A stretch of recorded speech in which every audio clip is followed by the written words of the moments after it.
Concernant le baptême, kuhusu ubatizo, Jésus dit dans le livre de Matthieu 28, verset 19, Yesu anasema ndani ya kitabu ya Mathayo 18 mstari wa 19, allez enendeni et faites tout le monde des disciples, mfanye watu wote kwa wanafunzi, baptisez-les. muwabatize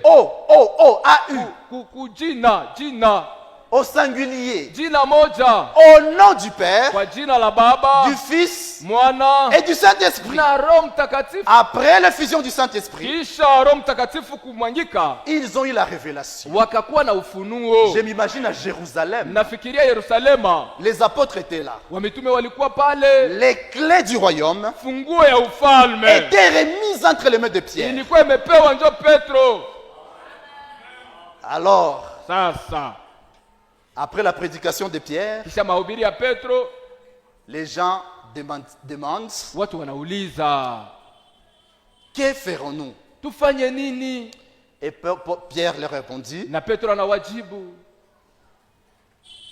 baptisez-vous batizwe au nom de Jésus-Christ. mujina la Yesu Kristo. Donc tous les apôtres qui étaient là-bas, Nikusema bamitume wote wenyewe walikuwa pale. Philippe, Barthélemy, c'est pas Nathanaël, Nathanael, ils étaient tous là-bas. wote walikuwa pale. Ils pouvaient dire à Pierre, Wangeweza kuambia Petro, mais ce n'est pas ce que le maître a dit. haiko ndio vile mwalimu alituambiaka, Mais parce que tous avaient la même révélation. kwa sababu wote walikuwa na ufunuo Que le Père, ya kwamba Baba le Fils na Mwana et le Saint-Esprit, na Roho Mtakatifu c'est Jésus-Christ. ndio Yesu Kristo.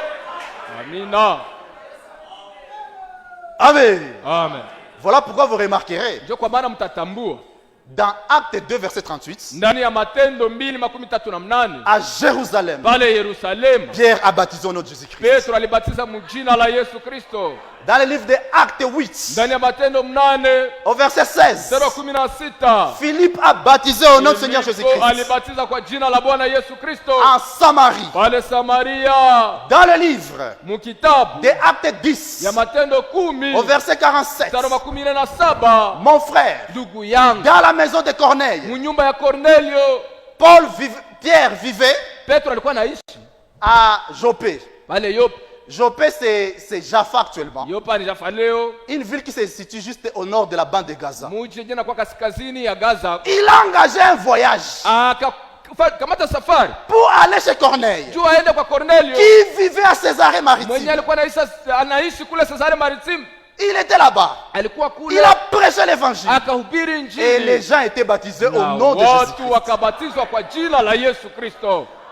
Paul, Paulo l'apôtre des gentils, mtume wa mataifa qui n'a pas vécu avec Jésus-Christ mwenye physiquement, hakuonanaka na Yesu macho kwa macho, mais comme tous étaient abreuvés du même esprit, lakini kwa jinsi wote walikuwa na roho moja, lui aussi arrivant en Éphèse, naye akifika kule Efeso, dans le livre des Actes 19, ndani ya kitabu ya Matendo 19, lui aussi baptisant au nom de naye Jésus-Christ. vile vile akabatiza kwa jina la Yesu Kristo. Amen. Amina. Ainsi, nous pouvons lire fidèlement Na hivi tunaweza soma kwa uaminifu dans Ephésiens 4, verset 6, ndani ya Efeso 4 mstari wa 6, Ephésiens 4, wa Efeso 4 versets 5 et 6. mstari wa 5 na wa 6.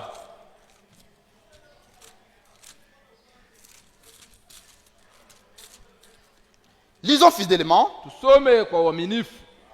Il y a un seul Seigneur. Bwana ni On mmoja. s'arrête d'abord par là. Nasimamia kwanza pa. Il y a un seul Seigneur. Kuna Bwana mmoja. Pas deux Seigneurs. Hakuna mabwana Pas wawili. trois seigneurs. Hakuna mabwana watatu. Depuis toute l'histoire du plan du salut de Tangia Dieu. historia yote ya uokovu ya mpango wa Mungu.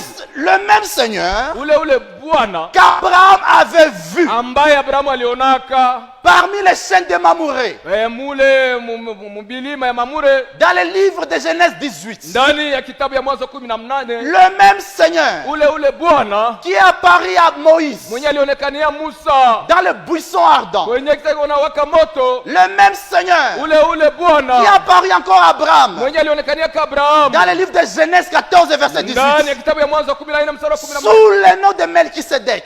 mujina ya Melkisedeki. Le même Seigneur Ule Bwana que David mwenye Daudi a évoqué aliitaka dans les psaumes, ndani ya dans Zaburi, les hymnes, ndani ya nyimbo, dans les prières. ndani ya maombi. C'est le même Seigneur Ule Bwana qui a rencontré ambaye la alikutana femme samaritaine mwanamke sur Msamaria le puits de pale Jacob. kukisima ya Yakobo. Amen. Na Seigneur. Bwana mmoja. Amen. Amen. Amen. Amen. Il y a un seul Seigneur, Bwana une seule ni moja. foi. Imani moja. Une seule foi. Imani moja. La foi biblique. Imani ya kibiblia. Fondée sur la sainte parole. Yenye na kwa msingi kuneno takatifu. Comme l'a dit Jude. Sawa vile Yuda na isema. Jude chapitre, Jude Kitabu ya verset Yuda 3. mstari wa 3. Jude verset 3. Yuda mstari wa 3. Jude verset 3. Yuda mstari wa 3. On est ensemble? Je tuko pamoja. Jude chapitre 3. Yuda mstari wa 3. Bien-aimés, Wapenzi, comme j'ai désiré vivement vous écrire jinsi nilitamania sana kuwaandikia au sujet du salut commun, kuhusu imani yetu sote pamoja, je me suis senti obligé de le faire afin de vous exhorter niliona imenipasa kuwaandikia ninyi ili niwaonye à combattre pour la foi. mupiganie imani, Pour la foi. mupiganie kwa ajili ya imani, La foi imani qui a été transmise aux saints waliopewa watakatifu une fois pour toutes. mara moja tu. Amina. Amen. Amen. Alléluia. Amen. Il y a un seul baptême. Kuna ubatizo moja Selon les témoignages incontestables des Saintes Écritures, kulingana na ushuhuda yenyewe haiwezi pingwa ya maandiko comme nous matakatifu. venons de les voir, Sisi tunatoka kuiona le vrai baptême, ubatizo ya le kweli, baptême biblique, ubatizo ya c'est kibiblia au nom de ni Jésus-Christ. mujina la Yesu Kristo. Mes frères, Ndugu zangu, Jésus-Christ, Yesu Kristo il est le cœur de l'histoire du salut. yeye ndio kiini ya historia ya wokovu. En dehors de lui, frère, Nje yake il n'y a ndugu, pas de salut. hakuna wokovu.